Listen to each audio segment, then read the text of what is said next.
May laing insidente sa yano ra kaayong paglabay og basura ning higayon na sa Mandawi City kini nahitabo.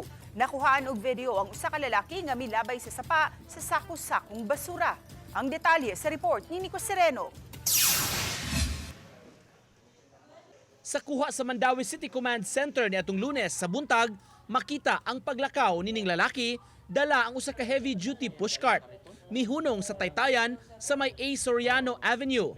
Mipadaplin og didto hinay-hinay nang gidispatchar ang iyang dala. Moabot sa 3 ka sakong basura ang iyang gilabay ngadto sa sapa. Human niini, yano ra kaayong milakaw palayo ang maong lalaki. Ang iyang lihok naobserbahan sa mga nakamonitor sa Mandawi City Command Center nga mi-report niini ngadto sa Public Information Office ug ngadto sa taga Mandawi Senro. Natultulan ra ang maong lalaki.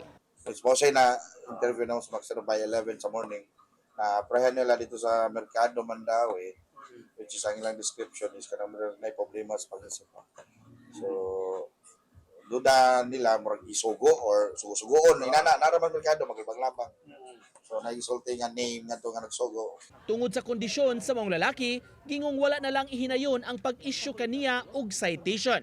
Apan giwarningan kini.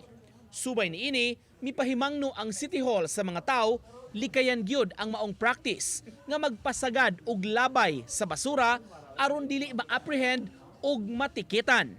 Bisan sila sa command center nga tuyong nagmonitor sa dagan sa trapiko, pinaagi sa mga CCTVs sa mga dagkong intersections, mo report usab sa tukmang ahensya kung dunay makit-an nga binuang.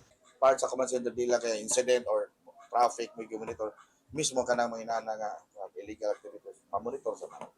Nico Sereno, Balitang Bisdak.